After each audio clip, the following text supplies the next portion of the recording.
The trees have had time to grow. Because, yeah, 10 years ago, it wasn't like this. They were, they planned it. But, yeah, it takes time for trees to grow. I was sheriff of this county when I was 25 years old. Hard to believe. Grandfather was a lawman. Father, too. Me and him were sheriffs at the same time, him up in Plano and me out here. I think he's pretty proud of that. I know I was. Some of the old-time sheriffs never even wore a gun. A lot of folks find that hard to believe. Jim Scarborough never carried one. That's the younger Jim. Gaston Borkins wouldn't wear one up in Comanche County. I always liked to hear about the old-timers. Never missed a chance to do so.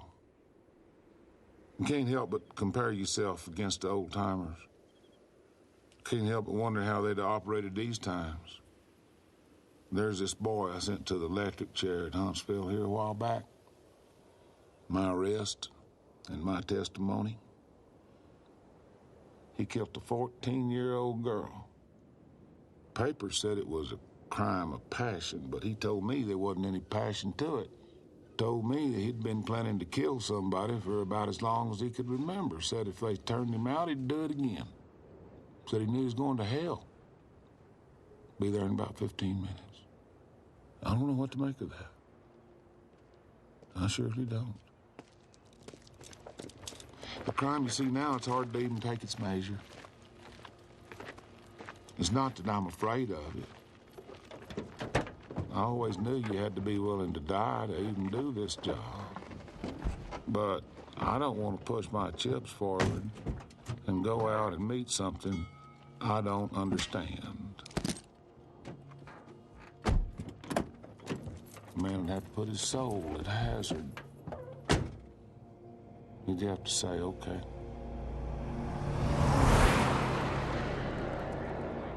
I'll be part of this world. Why, hello there. Happy to see you again.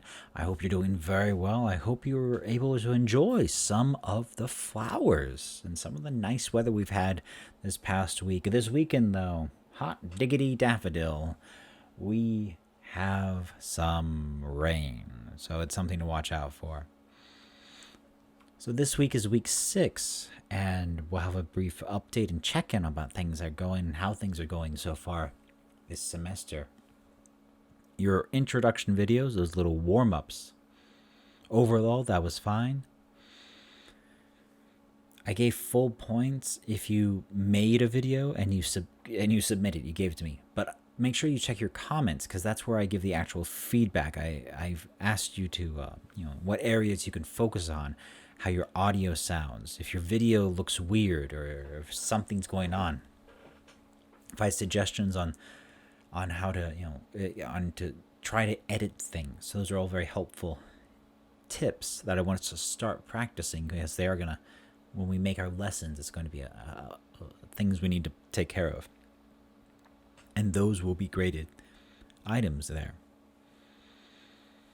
The second are Flipgrid poem readings. A few of those have come in, some nice efforts so far. Stress is a very tricky thing to do. If we think too much about stress, then it becomes comical, like we saw in the video with Tom Hanks, where the overstressing of syllables and words makes it sound unnatural. So it is a thing to bear in mind. So it's something we need to practice and use and experience a lot. We're 1/3 of the way through the semester, so congratulations. Now things are going to start really going. We're gonna have lessons. We're gonna make more videos. We're gonna have tests and all these wonderful things. The hits are gonna keep coming, and they won't stop coming, as Smash Mouth used to say. We've gone over some parts of pronunciation, and we've touched upon lesson planning, but we're going to go deeper. We're going to talk more, and we're going to do that today. Phrasing. Now, you know what a phrase is. You've seen that word before. You've heard that word before. Phrasing, in our purposes for this class, is how we group words together into coherent thoughts. We divide up long sentences into smaller groups to help us communicate. Those pauses. If we don't have pauses, or if those pauses are too long, then things get weird. And we're going to see examples of that. And I know you know this when we write things in Korean, because, or in English, well, in both. We need punctuation. We need pauses, punctuation, periods, commas, whatever there may be, spaces, so that they're easier to understand. They're easier for the reader or the listener to understand what's going on.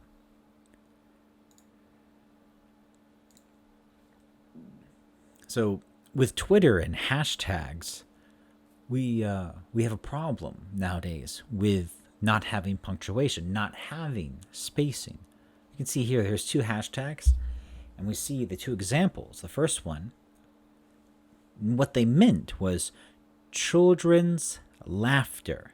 Children's laughter, kids laughing, ha ha ha. But you could read it as children slaughter. Children slaughter. Slaughter, of course, means to murder. So the killing of children, that's a bad thing. So we have one good thing, one bad thing. Same words, same letters, but without spacing, we don't know. The next one, we can see everyone's shaving baby. Everyone's shaving baby. Everyone's shaving babies. Is that what they mean? Everyone's shaving baby? Or do they mean everyone's having babies? Because we don't have spaces, there's no pauses, we can't really be sure what was meant. And that's why we need pauses in our communication, in our speaking communication, as well as our written communication.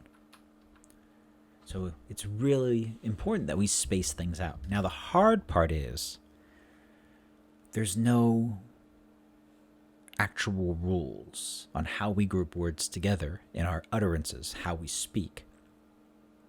We've acquired it over time by our influence of how we heard people talk, things like that. So this can be very annoying for language learners. It's something we must acquire instead of learn. Here's an example.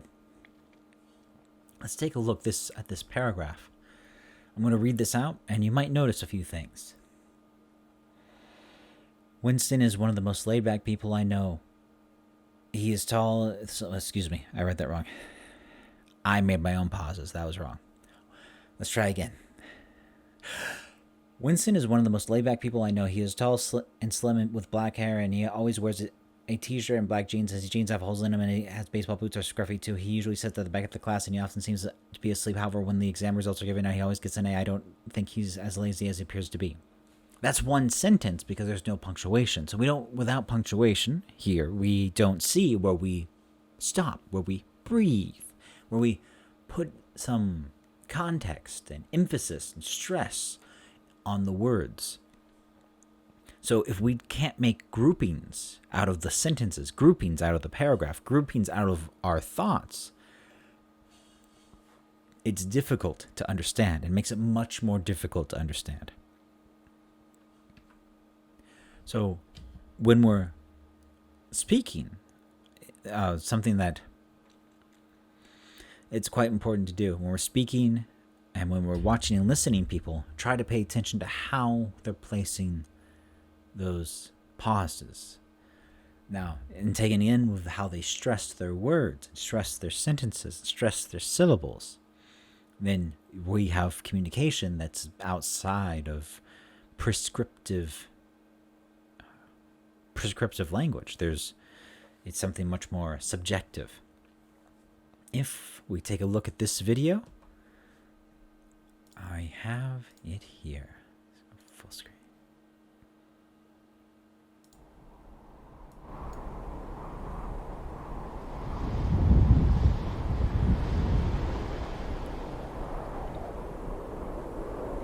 I was sheriff of this county when I was 25 years old.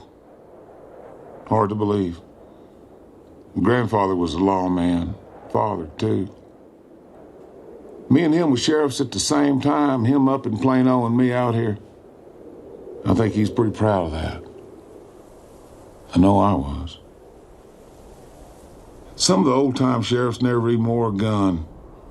A lot of folks find that hard to believe. Jim Scarborough never carried one. That's the younger Jim. Gaston Boykins wouldn't wear one up in Comanche County. I always like to hear about the old-timers.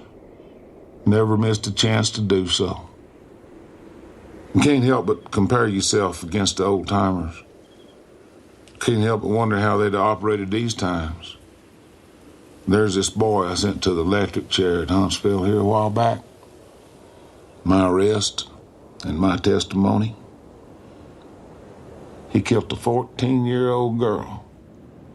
Papers said it was a crime of passion, but he told me there wasn't any passion to it.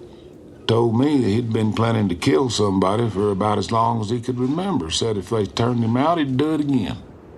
Said he knew he was going to hell. Be there in about 15 minutes. I don't know what to make of that.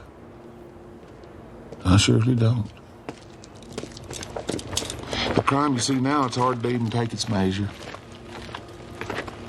It's not that I'm afraid of it. I always knew you had to be willing to die to even do this job. But I don't want to push my chips forward and go out and meet something I don't understand. A man would have to put his soul at hazard. You'd have to say, okay.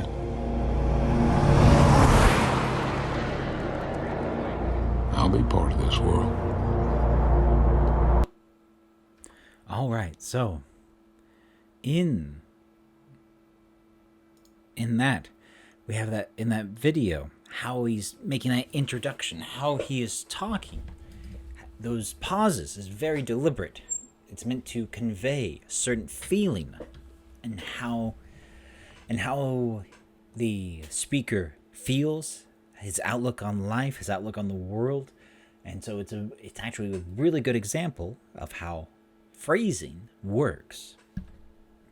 He's talking about him being sheriff of a county in Texas, head police officer for a county. At the same time his father was, and him not knowing if his dad was proud of him. So that tells us a lot in how he said it. There's a lot of information in the pauses, and which is really hard, but I want us to be more aware of that. Just be aware of it. I'm not asking you to do it perfectly. I'm asking you to be aware of it, because there's information in what's being said, of course. Then there's information in what's not being said, and how those words are not being said as well. It's a lot of complicated stuff. So this is why we have a hard time with phrasing in new languages. If you have any much younger brothers or sisters, or if you've been with very young children, how they speak isn't natural yet. Their phrasing isn't natural yet. It's not fully accomplished. They're still learning, of course. So it's very nice when we're watching or listening to English speakers, how they pause, and in what context are they pausing in, and how are they talking? What are they talking about with those pauses?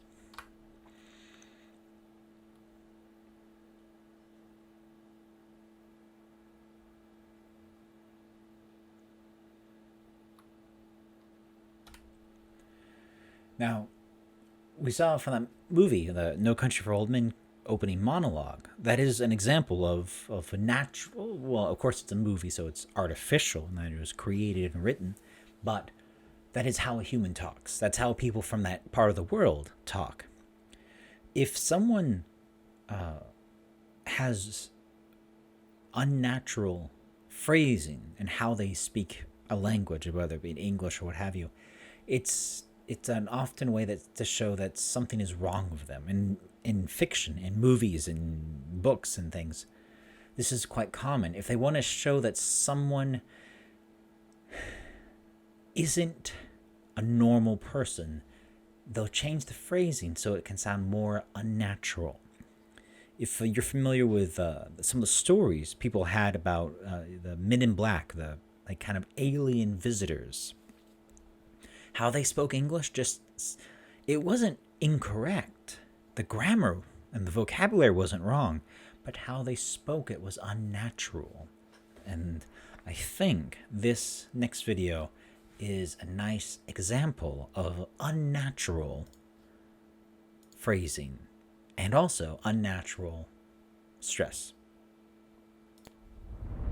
Dr. Freeman, I realize this moment may not be the most convenient for a heart-to-heart, but I had to wait until your friends were otherwise occupied. There was a time they cared nothing for Miss Vance, when their only experience of humanity was a crowbar coming at them down a steel corridor. When I plucked her from Black Mesa, I acted in the face of objections that she was a mere child and of no practical use to anyone. I have learned to ignore such naysayers when quelling them was out of the question. Still, I am not one to squander my investments, and I remain confident she was worth far more than the initial appraisal. That's why I must now extract from you some small repayment owed for your own survival. See her safely to White Forest, Dr. Freeman. I wish I could do more than keep an eye on you, but I have agreed to abide by certain restrictions. Well, now, listen carefully, my dear. When you see your father, relay these words. Prepare for unforeseen consequences. She stirs.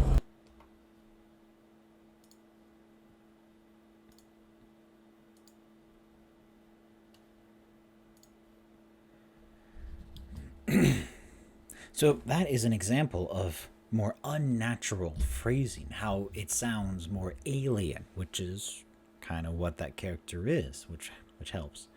So phrasing is something that's quite important for speech, but it's also something that we can't study as hard. But it's something I want you to be aware of, and something to another part of English to pay attention to, but also another part of Korean that I want you to be aware of. Because phrasing isn't something we think about, let alone talk about in our normal day-to-day lives. But it is something to start thinking about how we phrase things in Korean when we're speaking naturally. And it will come up, if you phrase certain ways in Korean, but does Korean phrasing translate well into English? No, because the languages, as we remember from last week, they're timed differently. And so the pauses come at different times. Now, that's the part we have about pronunciation. And to go back to lessons and lesson plannings, I wanted to talk about part of the 7 E's of lessons. And we mentioned it before in class, but lessons follow a basic formula. There's a beginning, middle, and the end. There's introduction, a presentation, activity, conclusion. Things follow a certain order. That's just how things are. But there's different ways to visualize it and different ways to work it out and go about making your lessons or thinking your lessons through. And I thought this way might be helpful to us thinking about the different phases of lessons, what we're doing in those lesson times, those different parts of the lesson. So you're making a lesson, you know what you're trying to do, you know what you're trying to get the students to learn, and the first one, we elicit, we find out what the students know, their prior knowledge. This can be done in a lot of different ways. It can, we have quizzes, comprehension check questions, multiple choice questions, post-it notes, whiteboards, quiz games, things like it can be done in different ways. And this is a good way to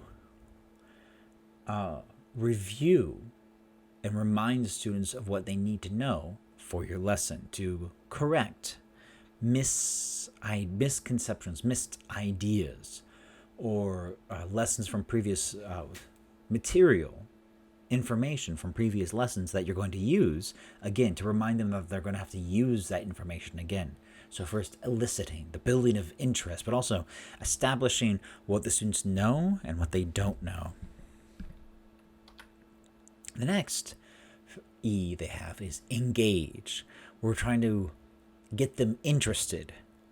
And in my case, eliciting and engagement happen at the same time. For other teachers, they are technically different phases, but they are happening. These E's are happening. And you're going to engage interest, curiosity, raise the big questions, and you're going to model what you're going to teach as well. You're engaging the students' intellectual curiosity. You're building interest, and you're going to have them all super excited to learn your thing, whatever that thing might be, whether it be math or social studies or ethics or English. These are generic. Not generic, that sounds too negative. A lesson is a lesson is a lesson. The contents are certainly different, yes, based on different subjects and all those different things, but the same basic formula is followed.